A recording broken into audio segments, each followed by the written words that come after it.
Shalom teman-teman Korem, hendaknya kita mengucap syukur atas berkatnya karena kita tetap bisa berkumpul dalam ibadah online ini.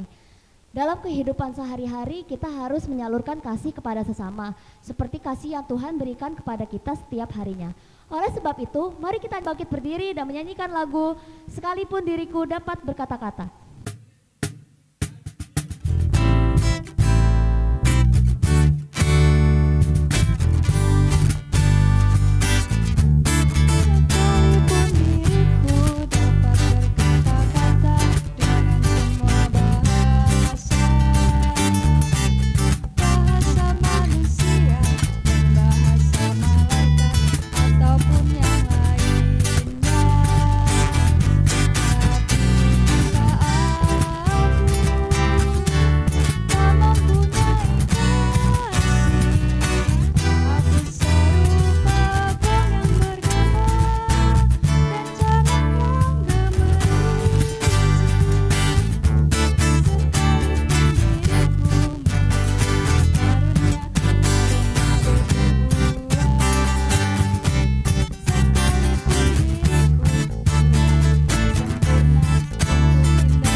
Menerima wotum dan salam. Kebaktian remaja ini berlangsung di dalam nama Bapa, Anak, dan Roh Kudus. Amin.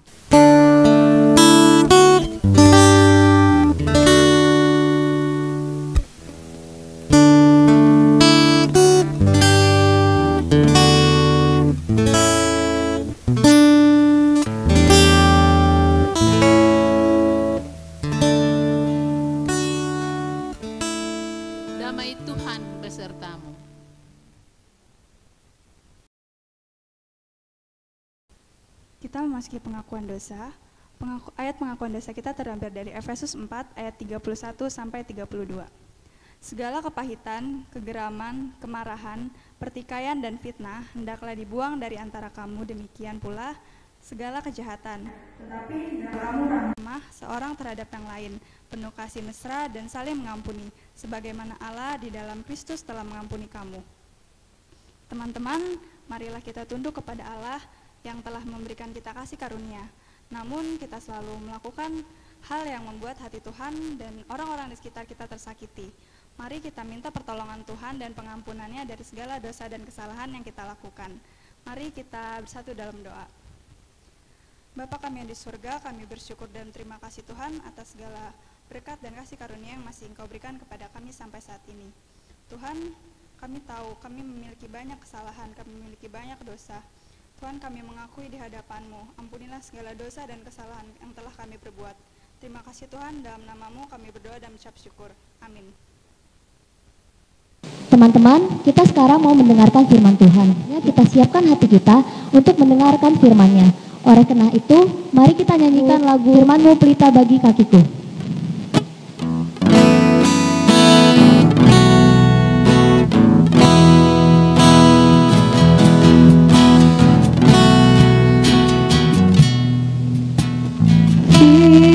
Firman-Mu pelita bagi kakiku, terang bagi jalanku. Firman-Mu pelita bagi kakiku, terang bagi jalanku. Waktu ku bimbang dan hilang jalanku, tetaplah Kau di sisiku, dan takkan ku takut asal Kau di dekatku, besertaku selamanya. Firman-Mu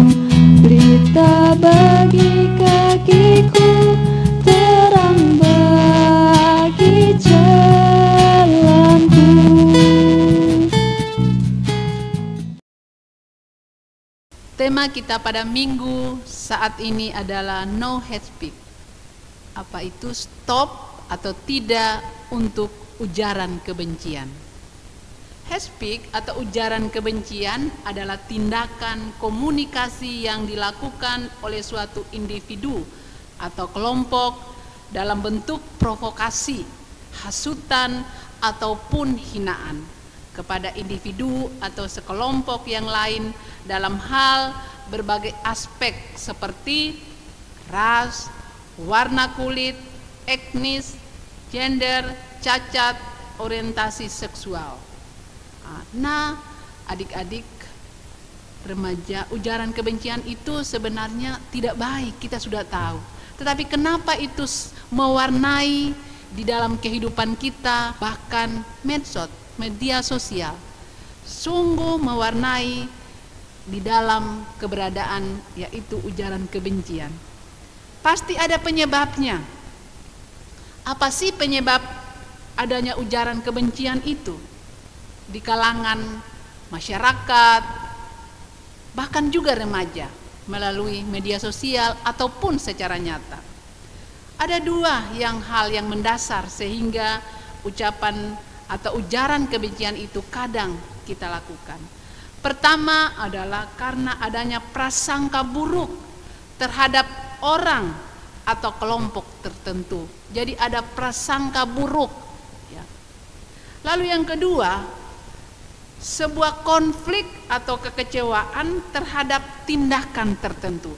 Jadi ada sesuatu hal yang di dalam diri kita, yang kita lihat atau kita dengar dari suatu kelompok yang mengecewakan kita. Jadi ada dua hal penyebab ujaran kebencian itu.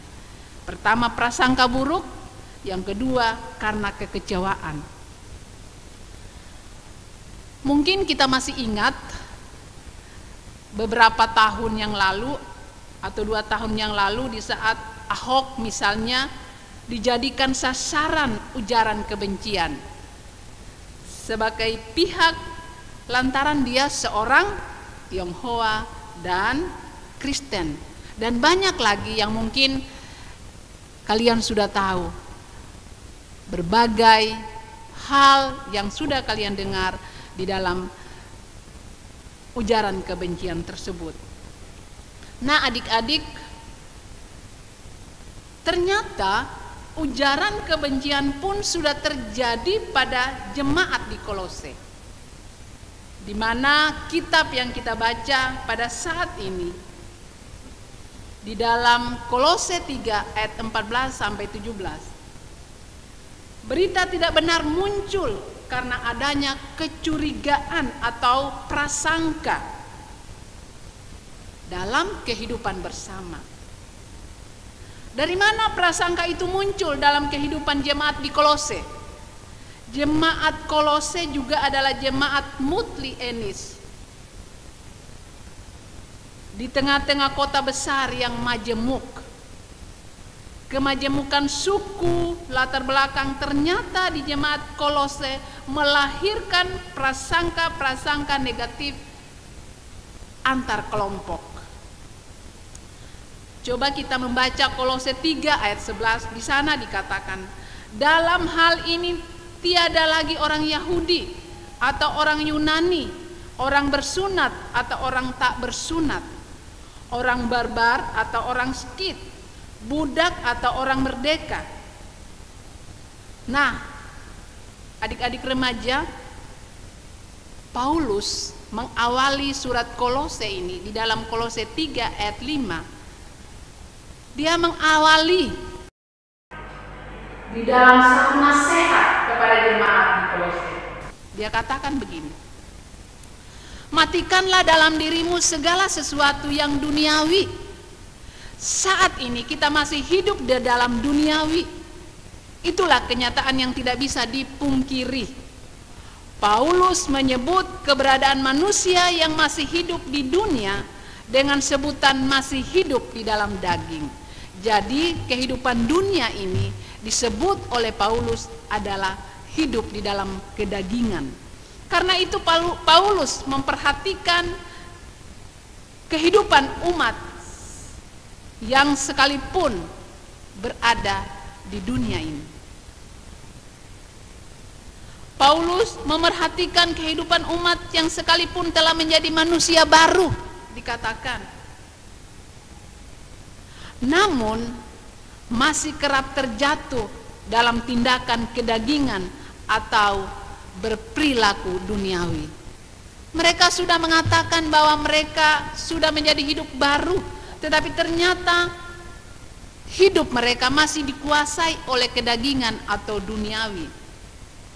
Agar manusia baru tidak terjatuh ke dalam kedagingan yang mematikan, Paulus mengatakan lagi dalam Kolose 3 ayat 7 dan 8.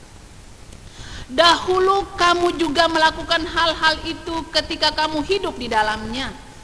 Tetapi sekarang buanglah semua itu. Apa yang harus dibuang? Yaitu marah, geram, kejahatan, fitnah, dan kata-kata kotor yang keluar dari mulut kita. Kata dahulu dan sekarang menunjukkan perbedaan kehidupan pengikut Tuhan Yesus. Dahulu kehidupan dijalankan dengan kedagingan, kehidupan yang dipenuhi dengan geram, marah, kejahatan, fitnah, dan kata-kata kotor dilakukan.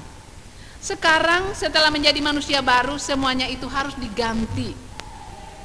Lalu kemudian Paulus memberikan lagi nasihat sebagaimana terdapat dalam ayat 9-10. Dikatakan di sana, janganlah kamu saling mendustai, karena kamu telah menanggalkan manusia lama serta kelakuannya, dan telah mengenakan manusia baru yang terus menerus diperbaharui untuk memperoleh pengetahuan yang benar menurut gambar halitnya. Melalui nasihat yang jelas dan tegas itu, kita dapat menduga bahwa pada waktu itu terdapat tindakan-tindakan untuk kepada umat yang saling mendustai.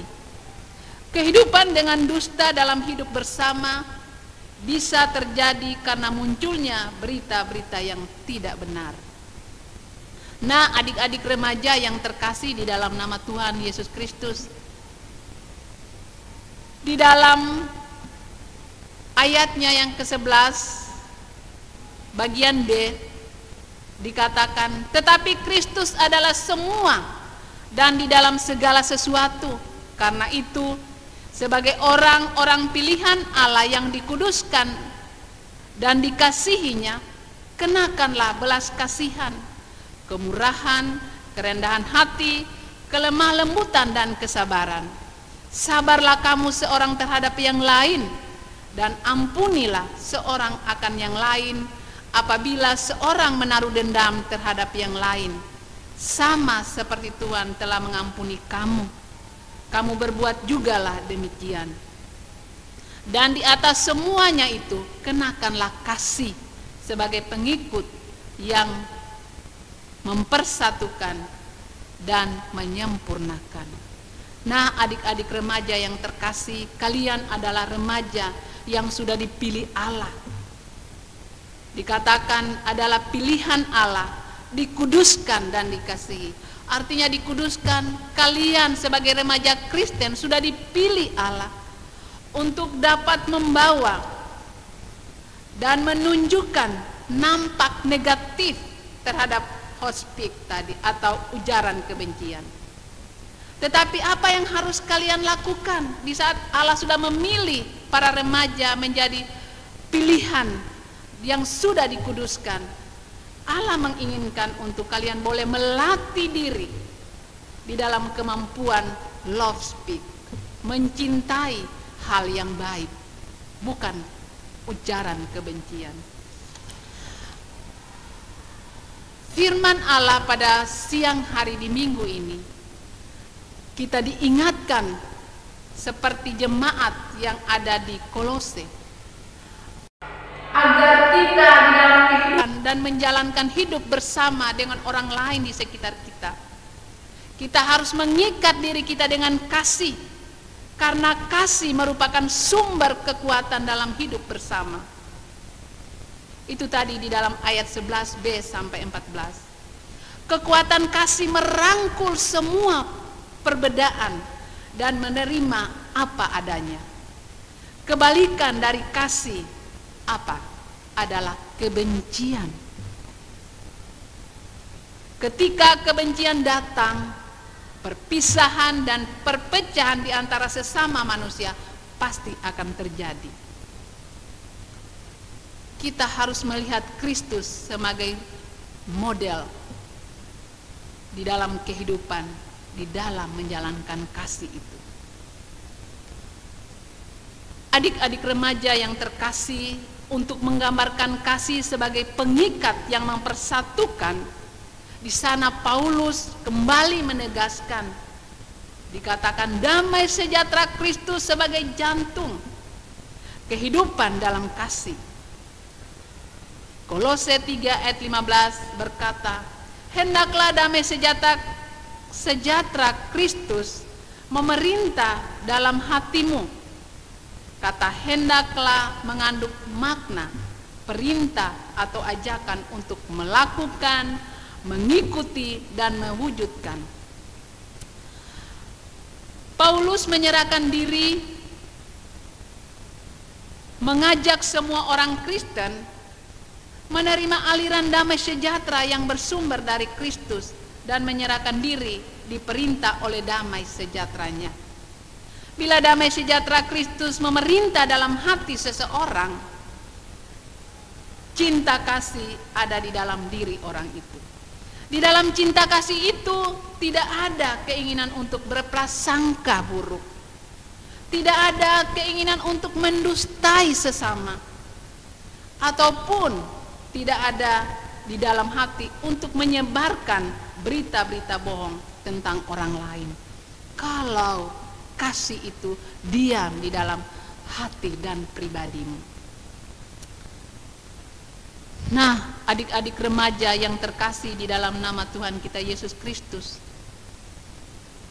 memang sulit untuk terhindar dari ujaran-ujaran kebencian itu.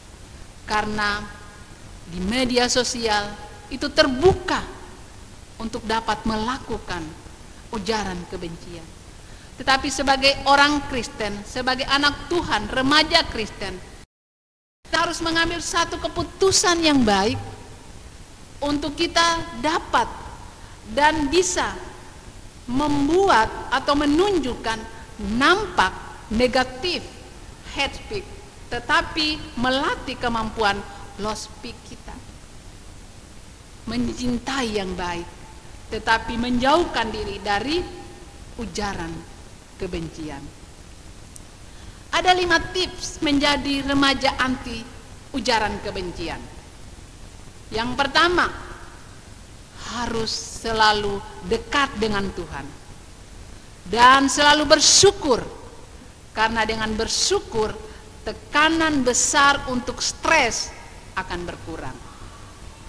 Yang kedua, mengikuti pendidikan pola pikir dan pengasuhan yang tepat dari orang tua maupun media.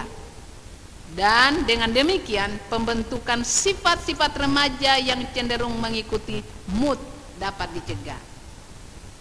Lalu yang ketiga, meningkatkan kepercayaan diri.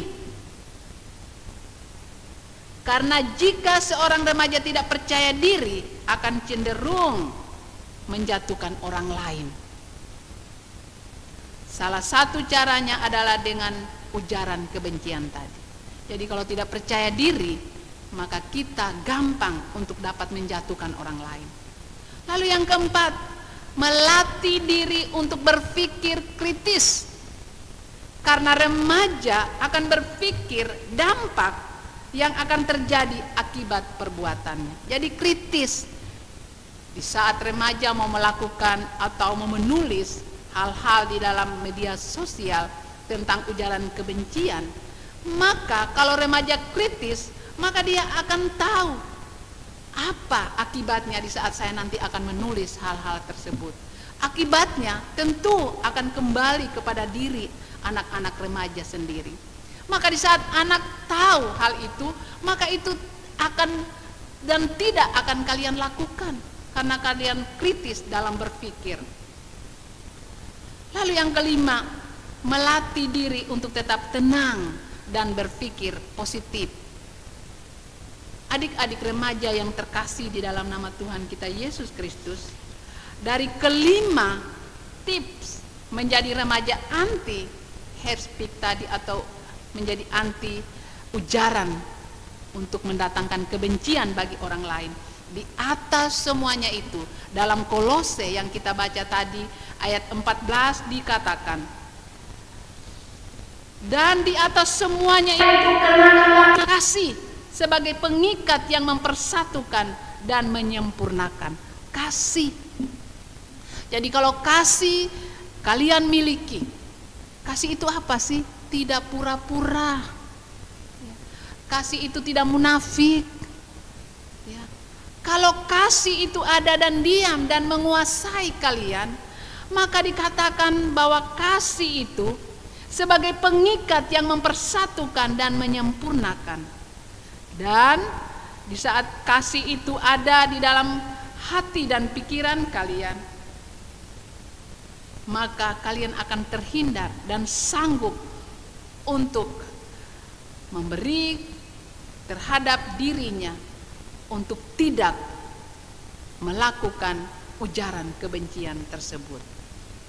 Karena kasih itu adalah kasih yang sanggup untuk memulihkan, sanggup untuk menaklukkan segala sesuatu yang berbau atau yang kita lihat hal-hal yang bisa negatif di dalam kehidupan, di dalam yang kita jalani.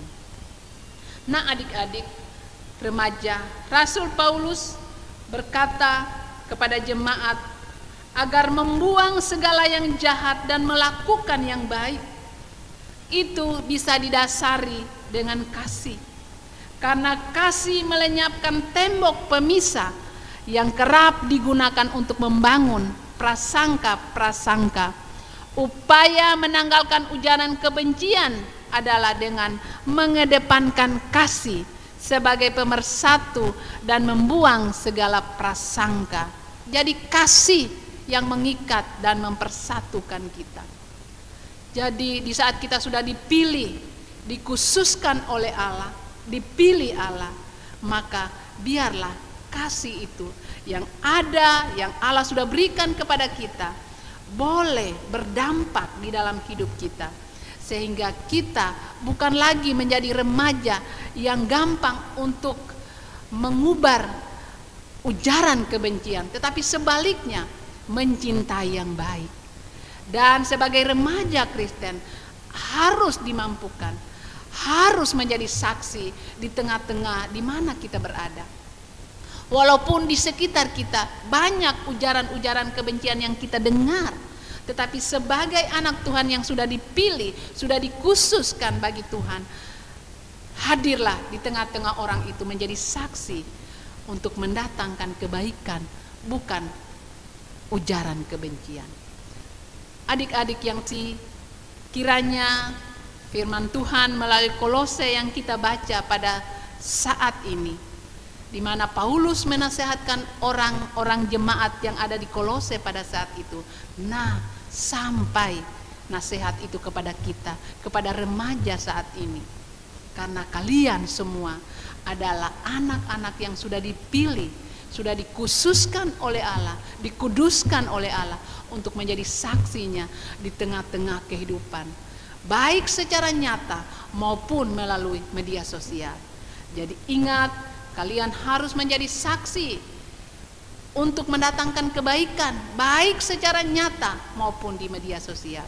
Jadi biarlah jari-jarimu itu kamu lakukan untuk mengetik hal-hal yang baik di dalam media sosial, sehingga semua orang dapat melihat bahwa kamu adalah remaja yang Tuhan pilih untuk mendatangkan damai sejahtera, kebaikan bagi semua orang. Kiranya Roh yang Kudus akan memampukan kita untuk menuntun kita, untuk melakukan firman-Nya, bahkan mengimani firman-Nya di dalam kehidupan kita hari lepas hari. Terpujilah Kristus firman yang hidup, sekarang sampai selama-lamanya. Amin.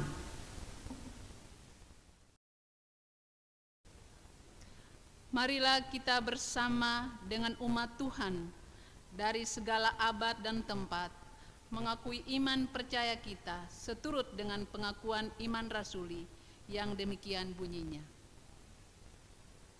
Aku percaya kepada Allah, Bapa yang Maha Kuasa, Khalid langit dan bumi, dan kepada Yesus Kristus, anaknya yang tunggal Tuhan kita, yang dikandung daripada Roh Kudus, lahir dari anak darah Maria, yang menderita sengsara, di bawah pemerintahan Pontius Pilatus, disalibkan, mati dan dikuburkan, turun ke dalam kerajaan maut, pada hari yang ketiga bangkit pula dari antara orang mati, naik ke sorga, duduk di sebelah kanan Allah, Bapa yang Maha Kuasa, dan dari sana Ia akan datang untuk menghakimi orang yang hidup dan yang mati.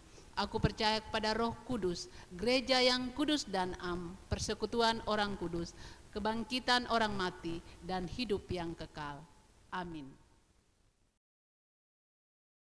Kita akan masuk di dalam doa syafaat. Kita akan mendoakan teman-teman kita yang berulang tahun, teman-teman kita yang sakit dan bergumul. Juga kita akan mendoakan orang tua kita dan juga pendidikan, di mana kita sekarang mengharapkan untuk pengumuman ujian mandiri dan program kerja remaja serta bangsa dan negara kita. Mari kita berdoa. Ya Bapa yang berada dalam kerajaan surga yang mulia, kembali pada saat ini Bapa, di saat kami boleh Engkau kumpulkan, walaupun kami berjauhan dan tidak tatap muka, tetapi tidak membatasi kami untuk kami saling mendoakan antara satu dengan yang lain. Kalau kami sudah mendengarkan berita firman-Mu, kami dikuatkan dan dimampukan untuk kami boleh bersama-sama di dalam Tuhan membawa segala keadaan hidup kami dan menaikkan doa-doa kami kepadamu. Kalau saat ini kami mau berdoa buat teman-teman kami yang berulang tahun di minggu ini, Bapa, pertambahan usia 1 tahun yang mereka rasakan itu sebuah anugerah yang luar biasa yang Tuhan nyatakan bagi mereka. Kiranya pertambahan usia yang mereka rasakan boleh menjadi sukacita dan mereka akan semakin taat dan takut akan Engkau, dan biarlah Engkau sempurnakan sukacita mereka bersama dengan keluarga mereka. Kami juga mau berdoa buat teman-teman kami yang dalam keadaan sakit ataupun bergumul. Ya Bapa, kami tidak menyebutkan nama mereka, tetapi kami percaya sungguh Tuhan ada bersama dengan saudara-saudara kami atau teman kami yang sakit maupun bergumul. Kami bawa mereka ke dalam tangan kasih Tuhan. Kami percaya tangan kuasa Tuhan sanggup untuk memulihkan mereka. Kiranya setiap makanan ataupun obat yang mereka konsumsi boleh menjadi sarana kesembuhan di dalam kuat kuasa Tuhan. Demikian yang bergumul, Tuhan akan berikan jalan keluar dalam pergumulan mereka, sehingga mereka tidak akan ada terus di dalam pergumulan, tetapi mereka akan keluar menemukan suatu hal yang Tuhan sudah nyatakan bagi mereka, sehingga mereka tetap bersukacita dan sanggup untuk menjalani hari hidup mereka. Ya Bapa, kami pun mau berdoa buat orang tua kami. Kami datang membawa kedua orang tua kami. Berikan umur panjang kepada mama dan papa kami. Berikan kesehatan dan Engkau berkati setiap usaha yang Tuhan sudah percayakan bagi orang tua kami, sehingga melalui orang tua kami Bapa, kami boleh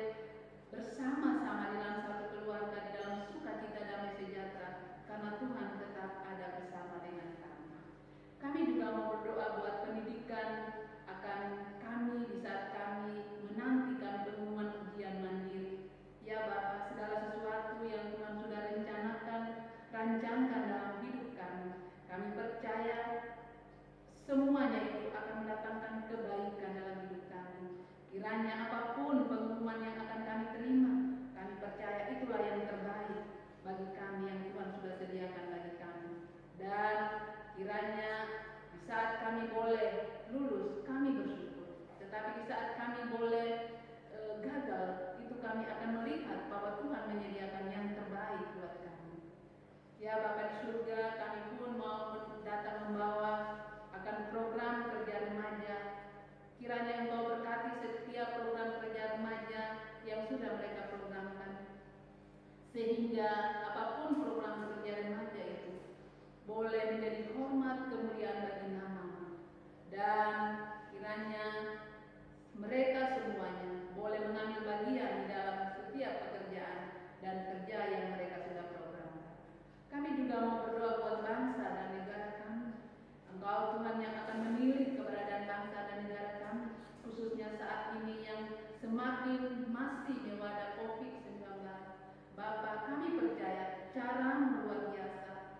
Cara-Mu adalah cara yang berkuasa yang sanggup memulihkan bangsa kami dari COVID-19 ini. Tuhan, Engkau yang bekerja, Engkau yang berkarya. Berkati bangsa dan negara kami. Kami serahkan semua keberadaan hidup kami, bangsa kami, remaja-Mu di DKI Serang ini ke dalam tangan kasih Tuhan.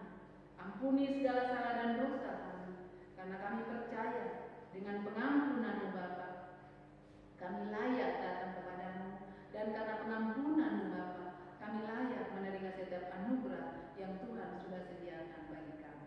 Terpujilah Engkau Bapa, saat ini sampai selama-lamanya. Amin. Teman-teman, sebagai ucapan syukur kita terhadap berkat Tuhan yang kita terima setiap hari, hendaknya kita mengucap syukur dengan memberikan persembahan seperti yang tertulis dalam 1 Tawarik 16 ayat 29. Berilah kepada Tuhan kemuliaan namanya, bawalah persembahan dan masuklah menghadap Dia. Sujudlah menyembah kepada Tuhan dengan berhiaskan kekudusan. Teman-teman bisa mentransfer persembahan dengan men-scan QR code berikut melalui link aja, OVO, GoPay, BCA Mobile, atau Dana. Mari kita bersatu di dalam doa. Bapa kami yang di surga, kami bersyukur Tuhan karena kami masih bisa mengumpulkan persembahan pada minggu ini. Semoga persembahan yang kami kumpulkan dapat berguna untuk kerajaan-Mu dan untuk memperluasnya. Terima kasih Tuhan, dalam nama Tuhan Yesus kami berdoa dan mengucap syukur. Amin. Teman-teman, tugas kita tidak berakhir sampai di sini. Kita harus menyebarkan kasih Tuhan kepada orang-orang di sekitar kita. Mari kita nyanyikan lagu Jika Padaku Ditanyakan.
Kita akan menerima pengutusan dan berkat. Arahkanlah hatimu kepada Tuhan. Jadilah saksi Kristus. Terpujilah Tuhan. Sekarang mari kita menerima berkat. Tuhan memberkati engkau dan melindungi engkau. Tuhan menyinari engkau dengan wajah-Nya dan memberi engkau kasih karunia. Tuhan menghadapkan wajah-Nya kepadamu dan memberi engkau damai sejahtera. Bapa, terima kasih.